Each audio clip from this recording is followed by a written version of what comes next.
The pre-title teaser shows 3 different events. First, a British nuclear submarine experiences a serious disruption of power. The captain looks through the periscope and sees something foreboding. However, we do not see what he does.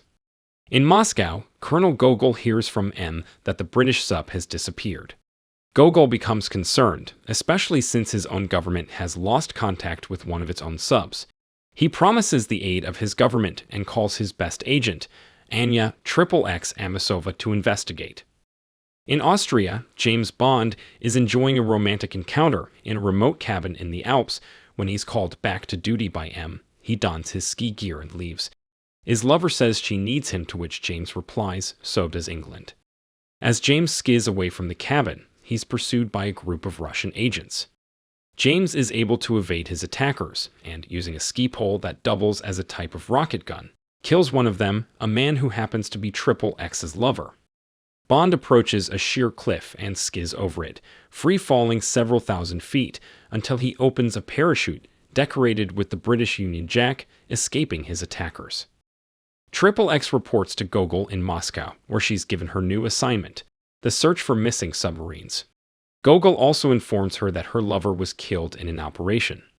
Amasova is visibly shaken, but says she'll dedicate herself to the mission at hand. Bond meets with M at a British naval yard, where the mission path for the lost submarine is studied. Bond shows M, the Minister of Defense Frederick Gray, and others a transparency that shows the route had somehow been stolen. M orders Bond to Cairo on his first lead. In the Mediterranean Sea, 2 scientists who have developed a sophisticated submarine tracking device meet with Carl Stromberg, a rich and powerful businessman who lives in a specially designed city, Atlantis, that can submerge beneath the ocean surface. He thanks the 2 scientists for their invention, but before he allows them to leave, he deals with his secretary, who has stolen information from him. She enters his elevator, and Stromberg opens the floor, dropping her into a large water tank where a tiger shark eats her alive. As the 2 men leave by helicopter, Stromberg activates a bomb that destroys it and kills them. Stromberg also meets with 2 hired assassins, the Fat Shandor and the Tall Jaws, so named because he has steel teeth. Bond arrives in Egypt, meeting with old contact Sheikh Hosein, an Arab sheikh and old friend of Bond. They were schoolmates at Cambridge, who tells him to find a man named Fekesh. Bond goes to the man's house, where a woman tells him Fekesh isn't home and refuses to reveal his location. As Bond kisses her, Shandor tries to shoot him. Bond uses the woman to take the bullet and chases after Shandor, fighting with him and dangling him over the edge of the house's roof. He forces the assassin to reveal Fekesh's location and then lets him fall off the building, killing him. Bond goes to Giza to meet Fekesh at the pyramids, where he sees XXX has already found the man. While the pyramid light show goes on, Fekesh notices Jaws standing to the side. He quickly leaves, Jaws in pursuit. Jaws corners the man and kills him with a bite to his neck. Jaws also escapes Bond. In order to continue the investigation, Bond must meet with a man named Max Kalba at his club in Cairo. Amasova also meets him there, and the 2 meet with Kalba to obtain a valuable microfilm containing designs for the submarine tracking system that may have been used to abduct the missing boats. Kalba prepares to negotiate a price with the 2 government's agents when he's called away to the phone. Jaws kills him in the phone booth after obtaining the microfilm. Bond and XXX stow away in Jaws' van, and he drives up to a site of ruins in the desert. The 2 agents chase Jaws through the ruins, finally cornering him and obtaining the microfilm. Bond and XXX escape in Jaws' vehicle and make it to a boat on the Nile. Bond examines the microfilm on board without Amasova's knowing, and the 2 settle down for the journey. XXX renders Bond unconscious and takes the microfilm. Bond recovers and reports to another site of ruins where he finds Amasova, Gogol, and M waiting. With the assistance of Q, they examine the microfilm, which is worthless, a conclusion that Bond came to when examining it on the boat. However, they do find evidence of a symbol hidden in it that identifies Carl Stromberg. Their superiors order Bond and Amasova to investigate on the island of Sardinia, where Stromberg lives. The 2 travel there by train in a scene that recalls the train ride-in from Russia with Love. They are attacked by Jaws, however. Bond is able to fight him off and expel him from the train. Upon arriving in Sardinia, Bond and XXX meet Q, who has brought Bond's car, a Lotus Esprit. The two meet with Stromberg's assistant Naomi, who takes them out to Atlantis.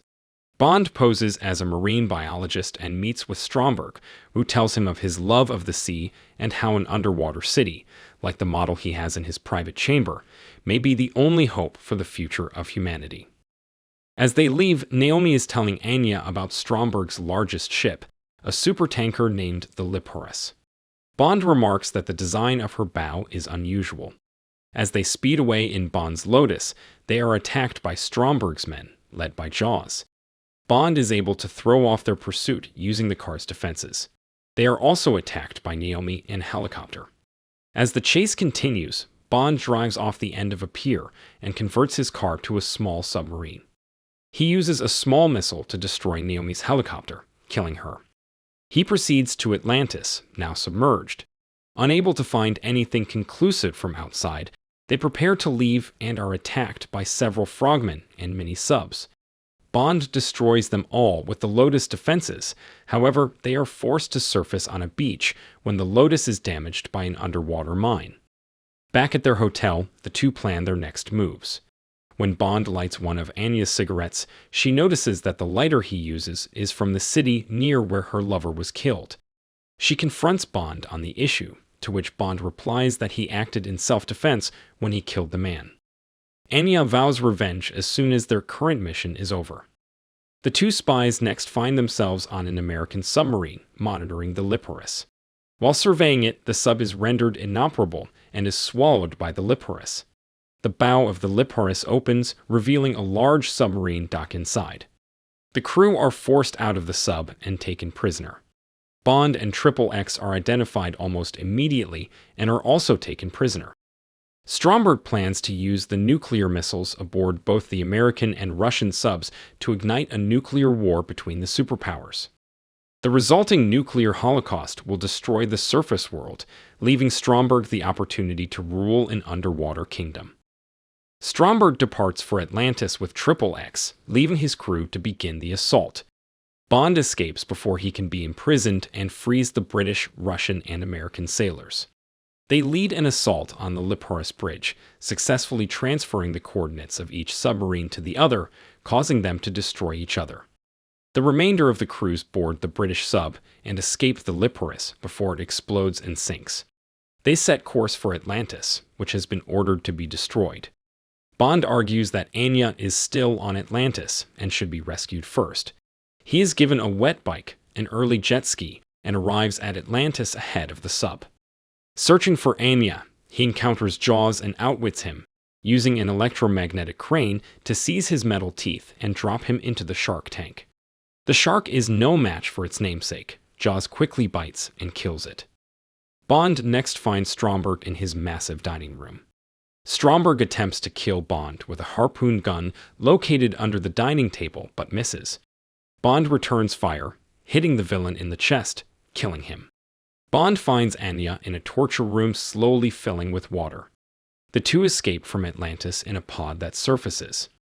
Jaws himself is also seen escaping the stricken Atlantis and swims off. The escape pod is found by a British vessel which captures it. Minister of Defense Gray and Moneypenny find the two agents in the midst of a romantic encounter inside. If you enjoyed this video, don't be shy to hit the like button, and if you disliked it, hit the dislike button twice, just to be sure. It would be best if you watched the whole movie. Thank you very much for watching. Please subscribe for more videos like this.